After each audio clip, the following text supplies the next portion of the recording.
மகாராஜா வந்திருக்கா, சைட்டில் நம்ம போய் வந்திருக்கான், நீ வந்தா நீ வந்ததே போதுமாப்பா, நீ இன்னும் இருக்கியாப்பா, இருக்கேன் சாமி, உங்கள் ஆசீர்வாதத்தை உங்களுடைய ஆசீர்வாதத்தில் இருக்கீங்க சாமி அப்படின்ற அளவுக்கு ரொம்ப ரொம்ப சந்தோஷம்னா. ரொம்ப ரைட். போனாங்களா முறையா, அல்லது பருத்தியூரனில் வந்து அவனியாபுரம் சின்னாண்டி வாத்தியார் எழுதுன்னு கூட எந்த தகவலும் சொல்லவே இல்லைம்மா. அப்படி இப்போ அவங்க பாட்டில் அங்கனாங்களே அவங்களுக்கு தெரிஞ்ச ஒரு கணிப்பில் அவங்க அங்கங்கே போய் பிரபலப்படுத்திடுறாங்களே பாட்டிகளை. ஒண்டி வீரன் மன்னரை பார்த்தீர்களா, நெல்கட்டான் சேவல் கிராமத்திலே அருந்தியர் குலத்தில் பிறந்திட்டவரை மன்னரை காணலையோ. எல்லோருக்கும் இனிய வணக்கம் நண்பர்களே. மிக முக்கியமான ஒரு நாட்டுப்புற கலைஞரை நம்ம சந்திக்கிறோம். முதல்ல நம்ம எங்கே இருக்கோம் அப்படின்னா, உசிலம்பட்டி பக்கத்தில் ஒரு கிராமம் மேக்கலார்பட்டியை சேர்ந்த திரு மகாராஜன். நாட்டுப்புற கலையில் ராஜபாட் வேஷம் போட்டவர். இவர் வந்து கிட்டத்தட்ட ஒரு 40 ஆண்டுகளுக்கு மேலாக இந்த நாட்டுப்புற கலையில் இருக்கார். தமிழ்நாட்டில் மிக முக்கியமான ஒரு மூத்த கலைஞரில் ஒருத்தர். ஐயாவை சந்திச்சிருக்கோம். அவருடைய வாழ்க்கையை நம்ம இந்த பதிவில் பேசுகிறோம். வாங்க நம்ம பதிவுக்கு போகலாம். ஐயா வணக்கங்க. ஐயா வணக்கம். ஐயா வணக்கம் சாமி. எண்ணிப்படி 8 வச்சு 7 2 வாசல் வைத்து, எண்ணிப்படி 8 வச்சு 7 2 வாசல் வைத்து, 300 நாள் காத்திருந்தேன் கண்ணம்மா கண்ணம்மா, 300 நாள் காத்திருந்தேன் கண்ணம்மா கண்ணம்மா, இன்றைக்கு முடிந்ததொரு வீட்டுக்குள்ள பொன்னம்மா பொன்னம்மா கண்ணம்மா, முடிந்ததொரு வீட்டுக்குள்ள பொன்னம்மா கண்ணம்மா. ஆமாம், நீங்கள் எத்தனை வயசுலேருந்து இந்த கலைக்குள்ளே வர்றீங்க? 14 வயசில் 1974 இப்போ வேஷம் போடுறேன். 74? 77. 77. 1977 வேஷம் போடுறேன். 77 வேஷம் போட்டால் 80 3 வருஷம் 4 வருஷம் பொறுப்பு ஒரு செட்டில், 77 10 வருஷம் நடுப்பட்டி செட்டில் ஆடினேன். நடுப்பட்டி செட்டில் தான். அது என்னது நடுப்பட்டி செட்டுனா? நடுப்பட்டியில் ஆட்டக்காரங்க ஒரு 14 கலைஞர்கள் நான் போய் உருவாக்கி, மேலக்காரங்க ஆட்டக்காரர்கள் உருவாக்கி சென்ட்ரலம்லாம் இப்போ சிறப்பாக நல்லபடியாக பேர் வாங்கி கொடுத்து அந்த நடுப்பட்டி செட்டில் ஒரு 10 வருஷம் ஆடினேன். நான் நடுப்பட்டி செட்டில் ஆடின பின்பு 1980 எனக்கு கல்யாணம் முடித்த பின்பு அங்கே நடுப்பட்டியில் வாத்தியருக்கு எனக்கு சின்ன தகராளி. என் கூட ஒரு ராஜபட்டுக்காரன் எதிர்ப்பு தெரிஞ்சுக்க இருந்தேன். அவனுக்கு எனக்கு சேராம போகாமல் நான் நரியம்பட்டிக்கு மாம்பட்டூருக்கு அங்கே போயிட்டேன். கல்யாணம் முடிச்ச ஊருக்கு போயிட்டேன். அங்கே போய் கல்யாணம் முடிச்ச ஊருக்கு அங்கே சம்சாரம்லாம் அங்கே விட்டுட்டு திருப்பி மதுரையில் அம்மா தர்மாவக ஒரு ஃபங்க்ஷனில் வந்து ஆடினாங்க மேலே பெருமாட்டியில். அவர்களோட சேர்ந்து மதுரைக்கு போயிட்டேன். மதுரையில் போய் முனிச்சாலையில் அம்மா மணியம்மான்னு சொல்லி பெரிய குறிப்பு பெரிய வாத்தியார். அந்த அம்மா தான் அங்கே போய் என்னை ஆதரிச்சுக்கிடுச்சு. மணியம்மா செட்டில் முனிச்சாலையில் அங்கே போய் அவங்களோட ஆட ஆரம்பிச்சிட்டேன். பொம்பளை பிள்ளைகளோட நான் நிறைய எத்தனை பிள்ளைகளோட வச்சு ஆடிட்டேன். அந்த அவனே அவரை கனகாமரம், முனிச்சாலையில் கஞ்சிமுட்டி பாண்டியம்மா, தங்க பாண்டியம்மா, பரஞ்சோதி, அஞ்சலை, இப்படி முக்கியமான பிள்ளைகளோடலாம் சேர்ந்து ஆட அங்கே நான் 4 நாளைக்கு ஆடுவேன். ஒரு வாரத்துக்கு இருப்பேன். அப்புறம் இங்கே வந்து 4 நாளைக்கு மாம்பட்டூரில் இருப்பேன். இப்படியுமே ஆடிட்டு பிரபலம் ஆயிடுச்சு. நத்தத்தை சாந்தி முக்கியமான கலைஞர்களோட நிறைய ஆடிட்டேன். நிறைய பிள்ளைகளோடு ஆடிட்டேன்.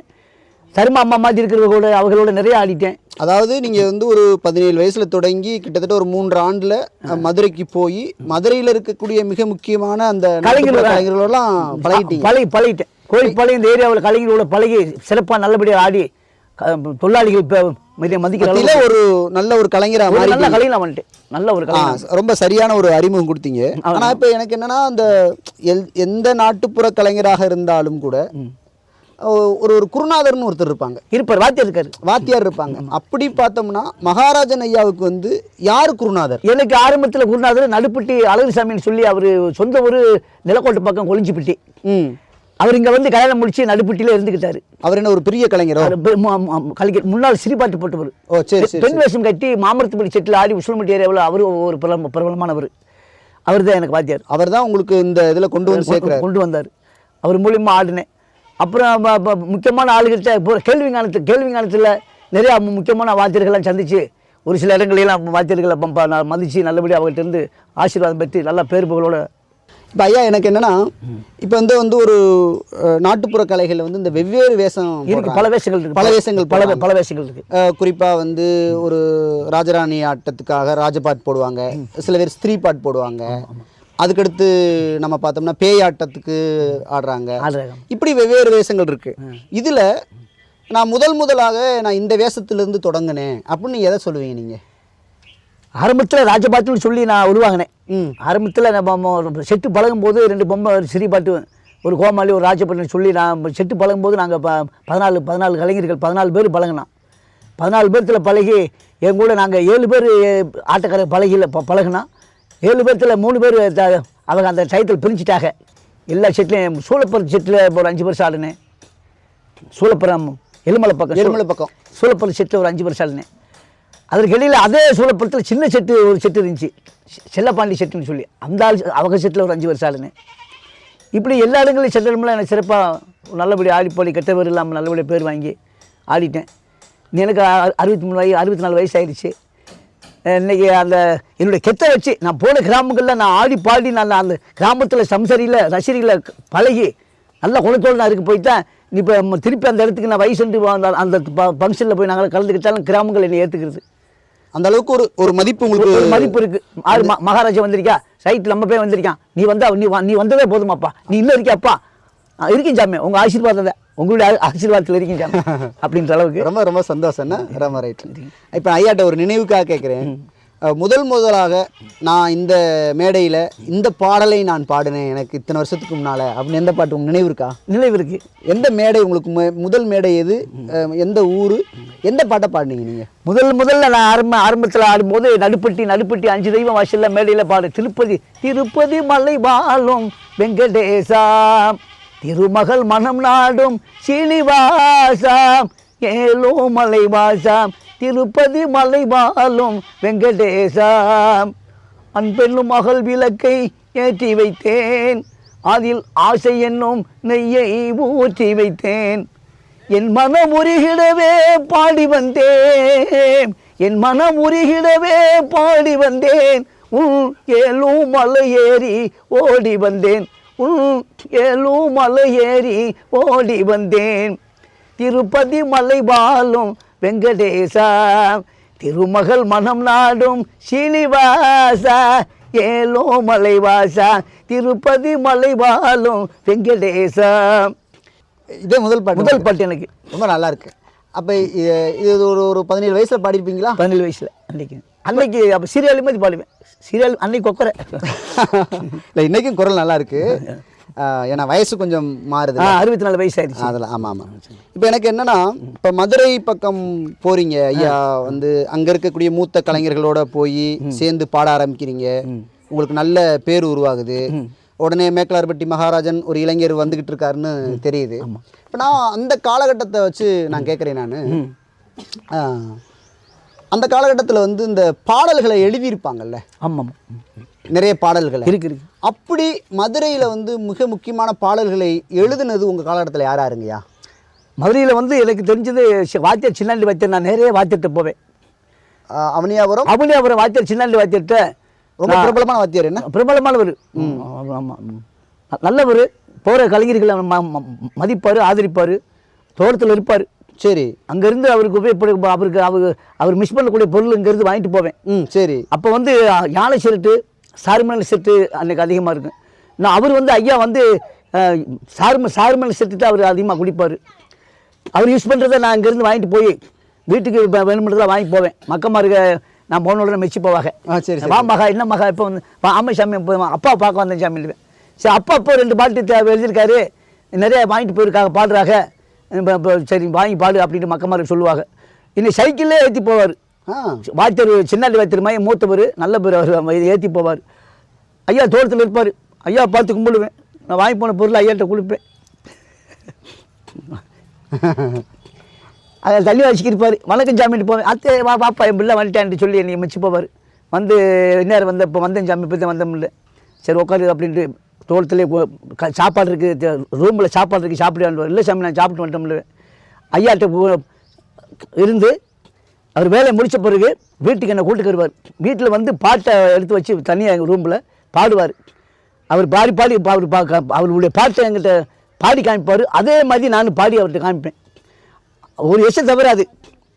காண கருவுக்குள்ளே கையகல்ல வீட்டுக்குள்ளே இறஞ்சும் ஆத்தையில இருந்து வந்தேன் மொத்தையில தன்னந்தனியாக நானும் இடம் தங்கினது ஒரு சானும் தன்னந்தனியாக நானும் இடம் தங்கினது ஒரு சானும் அப்படின்னு எங்களை படிச்சு காமிப்பார்.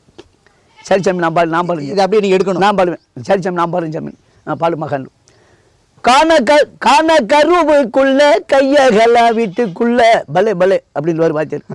காண கருவுக்குள்ள கையகல வீட்டுக்குள்ள இறஞ்சும் வரை இருந்து வந்தேன் முத்தையில தன்னந்தனியாக நானும் இடம் தங்கினது ஒரு சானும் தன்னந்தனியாக நானும் இடம் தங்கினது ஒரு சானும். வானம் தோண்டாத வீடு வரிக்கல்லு கட்டாத வீடு சிமெண்ட் பூசாத வீடு சுண்ணாம்பு சேராத வீடு செங்கக்கல்லு கட்டவில்லை நானும் தங்கியிருந்த வீட்டுக்குள்ள செங்கக்கல்லு கட்டவில்லை நானும் தங்கியிருந்த வீட்டுக்குள்ள அப்படி வாத்தியில் பாடுவார். நான் செங்கக்கல்லு கட்டவில்லை நான் தங்கியிருந்த வீட்டுக்குள்ள பெருப்பட்ட பாடுகள்லாம் முக்கியமான பாடுகள்லாம் வாத்தியத்தை நான் எழுதி வாங்கிட்டு அவர்கிட்ட நல்லா ஆசீர்வாதம் வாங்கி அப்புறம் என்னை வண்டி ஏற்றி விடுவார். பெரியார் பஸ் ஸ்டாண்டில் இறங்கி பெரியார் பஸ் ஸ்டாண்ட்லேருந்து ஆரப்பாளையம் போய் ஆரப்பாளையத்தில் உசுமட்டி வண்டியில் வீட்டுக்கு வந்துடுவேன். ஆனால் இது வந்து யோசிச்சு பார்த்தா ஒரு குருநாதர் எழுதுறவர் இந்த அளவுக்கு ஒரு நாட்டுப்புற கலைஞரை ஆதரிக்கிறாரு, வரவேற்கிறாரு, பாட சொல்றாரு, அந்த அளவுக்கு இருக்காரு அந்த சின்னாண்டி வாத்தியார். நல்லவர், தங்கமானவர். இவருடைய வேற பாடல்கள் எப்படி உங்களுக்கு என்ன பாட்டு கொடுத்து பயிற்சி கொடுத்தாரு? அவர் பாட்டெல்லாம் நிறைய எத்தனையோ பாட்டுகள்லாம் மறந்து போச்சு. காலகாலத்தில் மறந்துட்டு அதற்கு இடையில் தெம்பாங்கு குறைஞ்சிக்கிருச்சு. சரி சரி. ஆரம்ப காலத்தில் ஆம்பளை பையன் பொம்பளை வசம் போட்டு ஆடும்போது மாறி மாறி பாடும்போது மலைப்பு டைம் போட தெரியாது, எங்களுக்கு மலைப்பு தோணாது. எங்கள் பாட்டில் பாடிக்கிட்டே இருப்போம், ஆடிக்கிருப்போம். அன்றைக்கெல்லாம் சம்பளம் எங்களுக்கு 30 ரூபா, நைட்டு மேலே ஆடுங்க 40 ரூபா சம்பளம் தானே. 40 ரூபான்னா அன்றைக்கி 4000 மாதிரி. 35 ரூபா 40 ரூபா. அந்த அவனே அவர் அந்த சின்னாண்டி வாத்தியார் அந்த பாட்டு இருக்குல்ல? ஆமாங்க, அது ரொம்ப ஃபேமஸான பாட்டு. என்ன? நெத்தியில பொட்டு வச்சு நெளிவர அன்னப்பட்டு ஒளித்தீம் நெத்தியில பொட்டு வச்சு நெளிவர அன்னப்பட்டு ஒளித்தீம் மத்தியான வெயிலுக்குள்ள ஒத்த வழியில மத்தியான வெயிலுக்குள்ள ஒத்த வழியில நீங்கள் மனசு வெறுத்து போகிற காரணம் எனக்கு புரியலை நீங்கள் மனசு வெறுத்து போகிற காரணம் எனக்கு புரியலை. ஆனடி அந்த அவனருமே வெத்தலையும் கை பிடித்து வேகமாக வழி நடந்து புத்தி கட்டு ஒத்த வழியில் போகிற பொம்பளைய நீங்கள் பொறுப்புள்ளாமல் பேசுவதை நாங்கள் நம்பலைய நீங்கள் பொறுப்புள்ளாமல் பேசுவதை நாங்கள் நம்பலைய. அடாடா பெரிய சத்தியபாலன் சாவித்திரி, உன்னை பற்றி எனக்கு தெரியாது. நீ யார், நீ எப்பேற்பட்டவ, எப்பேற்பட்ட கைகாரன்னு எனக்கு தெரியுமா? ஏதோ போனால் போது பொம்பளை பொண்ணு பார்த்துட்ருக்கீங்க. இந்த இடத்துல எங்களை மீறி நீங்கள் பொம்பளை பிள்ளை இப்படி ஆடிக்கிட்டு பாடிக்கிட்டு இருக்கீங்களே, என்னம்மா உங்களுடைய விவரம் என்னன்றதை பற்றி என் தம்பியை விட்டு உன்னை கேட்க விடுறேன். நீ ஆமான்னீங்க மாட்டின்னு சொல்லிட்டு போகாதீங்க அப்படின்ற ஒரு கதைகளை போட்டு அள்ளி மயூரு நத்தி ஆசாரம்மா கொண்டை போட்டு அள்ளி மயூரு நத்தி ஆசாரம்மா கொண்டை போட்டு புள்ளிமான போல துள்ளி போகிற பொம்பளைங்க எங்களை பொறுப்பில்லாமல் பேசுவதை நாங்கள் நம்பலையே எங்களை பொறுப்பில்லாமல் பேசுவதை நாங்கள் நம்பலையே. ரொம்ப இது ரொம்ப ரொம்ப பிரபலமாகி இன்னைக்கு பருத்திவீரன் படத்துல இருந்து இருக்கு இல்லையா? ஆனால் இந்த பாட்டை பாடுகிற போதோ அல்லது எழுதியிருக்கிற போதோ உங்களை அணுகி போனாங்களா முறையா? அல்லது பருத்திவீரனில் வந்து அவனியாபுரம் சின்னாண்டி வாத்தியார் எழுதுன்னு கூட எந்த தகவலும் சொல்லலையே? சொல்லவே இல்லம்மா. அப்படி அவங்க பாட்டில் அங்கனாங்களே அவங்களுக்கு தெரிஞ்ச ஒரு கணிப்பில் அவங்க அங்கங்கே போய் பிரபலப்படுத்திடுறாங்களே பாட்டுகளை. இது வந்து ஒரு பெரிய ஆமாம், திருப்பி ஒரு துரோகம் தானே இல்லையா? இவருக்கு அவர் சின்னாண்டி வாத்தியாருக்கு தானே இந்த புகழ் போய் சேரணும். ஆனந்த தேங்காற்று தாளாட்டுதுன்ற பாட்டு மணிப்பூர் மாமியார் என்ற ஒரு பல சினிமா படத்தில் ஆனந்த தேங்காற்று தாளாட்டுது அலை பாயுதே மனமேங்குமே ஆசை காதலிலே ஆனந்த தேங்காற்று தாளாட்டுது. இந்த பாட்டை மலேசியா படிப்பிட்டார் சிதம்பர ஸ்ரீராம் குரலுக்கு. சரி. படம் வந்து மணிப்பூர் மாமியா. ஓகே. அவர் சிதம்பர மலேசியா வந்து கேஸ் போட்டு படமே இதாகிடுச்சுல. அம்மைசாமி எங்கள் அப்பா மாதிரி நீ எப்படி பாடலாம்? கலை உலகத்தில் பல ராகத்தில் பாடக்கூடிய பாடகர்களாக இருக்காங்க. ஒரு பாட்டு கட்சியில் அவன் 10 குரலில் பாடுறாங்க, எத்தனை நபர்கள் பாடுற. ஆனால் சினிமா உலகத்தில் எங்கள் அப்பா பாடுன அப்பாவுக்குன்னு ஒரு நாதமான ஒரு குரலில் இந்த பாட்டு நீங்கள் அப்பா மாதிரி நீங்கள் எப்படி பாடலாம்? நீங்கள் மலேசியா வந்து வச்சிக்கவா வச்சிக்கவா ஒன்றை மட்டும் நெஞ்சுக்குள்ள சத்தியமா நெஞ்சுக்குள்ள ஒன்றும் இல்லை சொக்க தங்க தட்டு போல செபரல்லி மொட்டு போல வலிபத்தில் வந்த புள்ள வயசில் தான் என்ன புள்ள வச்சிக்கவா இப்படி கணிப்பித்த உங்களுக்கு திரையுலகத்தில் மலேசியா பாடல் நீங்கள் இப்படி தான் பாடணும். ஆமாம். இதை வந்து நீ ஆனந்த தேங்காய் இந்த பாட்டு எங்கள் அப்பா மாதிரி எப்படி பாடலாம்னு சொல்லி இந்த பட கேஷ் போட்டு அதில் படமும் இதாகிடுச்சு. ஆனால் பருத்தி வீரர்கள் அது நடக்கலை. என்ன நாளைக்கு யாரும் வந்து என்ன ஏதுன்னு ஸ்டெப் எடுக்கல. இப்போ என் பாட்டுக்குள்ள நான் என் பாட்டு எப்படி அங்கே போச்சு, எப்படி பாடலாம்னு நான் அது ஸ்டெப் எடுக்கல. சொன்னாங்க 4 கலைஞர்கள் அங்கே போயாச்சுன்னா நீ டைரக்டை பார்த்தாச்சுன்னா உனக்கு 10 கிடைக்கும். அவங்க வந்து இல்லை கூட்டு போய் ரீடிங் குரூப்பில் விட்டு அடிச்சு விட்டா என்ன. ஆனால் நீங்கள் வந்து ஒரு தியாகியாக விட்டுட்டீங்க. ஆமாம் ஆமாம். ஒரு மூத்த கலைஞர் வந்து நீங்கள் அதோட சில வரலாறுகளை இந்த இடத்துல நான் இணைக்கணும்னு நினைக்கிறேன். அதே காலகட்டத்தில் மதுரையில் அந்த சின்னாண்டி வாத்தியாரை போல வேறு சில கவிஞர்களும் இருந்து எழுதி கொடுத்தாங்களா? அம்மா ஐயா பெருமாள் ஐயா அவர் பாட்டு நிறைய எழுதி கொடுத்துருக்காரு. அவர் பாட்டு நிறைய பாட்டு இருக்காங்கல்ல. பெருமாள் கோனார் பாட்டு.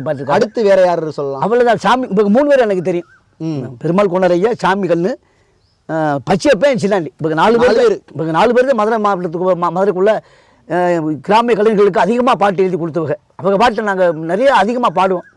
அவங்க தான் நாட்டுப்புற கலைக்கே உயிர் கொடுத்தவங்க. அவங்க தான் உயிர் கொடுத்தவங்க. அவங்களுடைய பாட்டுத்தை நாங்கள் வாங்கி அதிகமாக பாடிக்கிருப்போம்.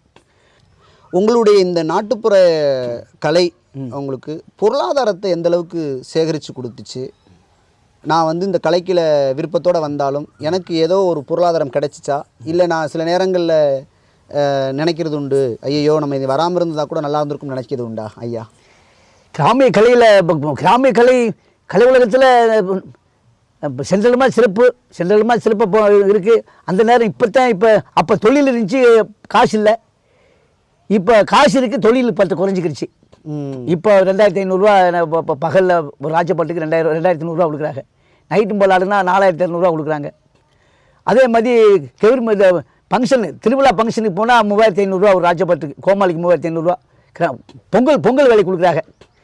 அன்றைக்கி நாங்கள் ஆடும்போது 35 ரூபா, 25 ரூபா, 35 ரூபா. நான் கூட 40 ரூபா சம்பளம் வாங்கிட்டு இருந்தேன். முடிச்சால அவன் கனகாம்பரம் எனக்கு 40 ரூபா கொடுக்கும். நத்தத்து சாந்தி அது 5 ரூபா சேர்த்து 45 ரூபா கொடுக்கணும். நத்தத்து சாந்தி ஒரு நல்ல ஒரு நடிகை இருந்துச்சு. பொன்னமராதி கல்யாணி, பெரிய தொழிலாளி. அங்கே தஞ்சாவூர் ராசேந்திரன், தஞ்சாவூர் மல்லிகா, இப்படிப்பட்டவங்கெல்லாம் என்னை தெரிஞ்சுக்கிட்டவங்க அப்போ தான் போகணும். அப்போ நேரடியாக வந்து கூப்பிட்டு போயிடுவாங்க. நத்தத்து சாந்தி ப்ரோக்ராம்லாம் நிறைய ஆடிருக்கேன். ராசேந்திரன் என்னைய பாட்டுக்காகவே என்னை கூட்டிகிட்டு போயிடுவார் தஞ்சாவூருக்கு. ஆனால் இப்போ என்ன சொல்ல வரீங்கன்னா, அன்னைக்கு ஓரளவுக்கு பொருளாதாரம் வந்து ரொம்ப குறைவாக இருக்கும், இன்னைக்கு கூடிக்கிச்சு. இன்னைக்கு பொருளாதாரம் கூடிக்கிடுச்சு. ஆனால் கொஞ்சம் வயசுங்களுக்கு மாறிடுது. ஆமாம், நிறைய ஓரளவு சம்பாரிச்சிங்களா?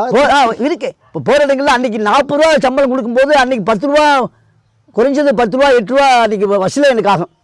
அதாவது உங்களுடைய வருமானங்கள் பாட்டை பார்த்து மக்கள் கொடுப்பாங்க. போகிற கிராமங்களில், அந்தந்த கிராமங்களில் இப்போ தேவர் குலத்துக்கு போனால் தேவர் பாட்டு பாடுனா அதிகமாக வருமானங்கள் என்ன கிடைக்கும். ஏதாவது ஒரு அடி எடுங்க, தேவர் பாட்டு மட்டும்.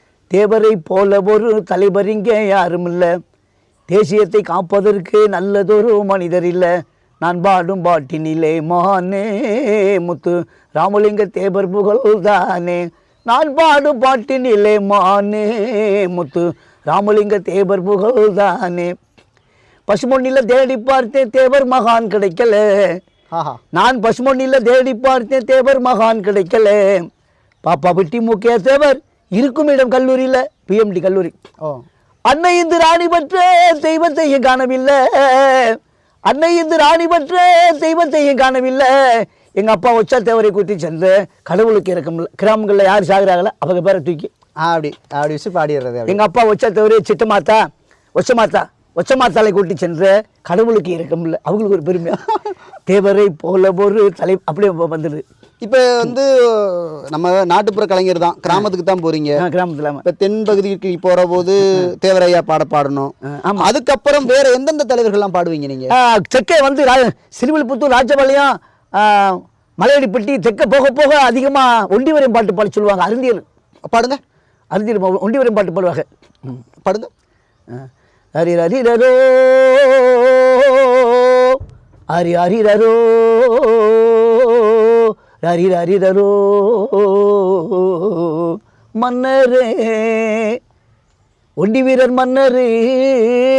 அப்படி போயிடும். ஒண்டி வீரர் மன்னரை பார்த்தீர்களா, நெல்கட்டான் சேவல் கிராமத்திலே, ஒண்டி வீரன் மன்னரை பார்த்தீர்களா, நெல்கட்டான் சேவல் கிராமத்திலே, அருந்தியர் குலத்தில் பிறந்திட்டவரை மன்னரை காணலையோ, ஒண்டி வீரன் மன்னரை காணலையோ. அடாடா. முத்துச்சரம் மாலை கட்டி போட வந்தேன் மன்னருக்கு, நான் போட வந்தேன் மன்னருக்கு. மல்லிகைப்பூ மாலை கட்டி போட வந்தேன் மன்னருக்கு, நான் போட வந்தேன் ஒண்டி வீரர் மன்னருக்கு. ஊர்கோலம் மேகங்களே ஒண்டி வீரரை பார்த்தாக்கா சொல்லுங்களே, மயிலாடுங்காட்டில் தனியாக வருவார் மன்னரை காணலையோ, ஒண்டி வீரர் மன்னரை காணலையோ. இப்படி மெட்டுக்களை போட்டாங்கன்னா பாடி அதான் அந்த மக்களுக்கு வந்து தலைவரை பாடுறாங்க. காட்டு வழி போகிற புள்ள கவலைப்படாதே, காட்டுப்புள்ளி வழிமறைக்கும் கலங்கி நிற்காதே, ஒண்டி வீரன் பேர் சொன்னால் புலி ஒதுங்கும் பாரு, மாவீரர் ஒண்டி வீரன் பேர் சொன்னால் புலி ஒதுங்கும் பாரு. வேற தலைவர்கள் வேற ஏரியாவில் எப்படி புகழா இருக்கும், எப்படி வைப்பீங்க? இந்த பக்கம் தேவரையா, அந்த பக்கம் ஒண்டி வீரன் பாட்டு இருக்கு. வேற பக்கம் அம்பேத்கர் போல் நாட்டில் யாரும் படித்தவர் இல்லை, அகில நாடு போற்றும் அண்ணல் பட்டம் பெற்றவர் இல்லை. ஆம் ஆம் ஆம் ஆம்.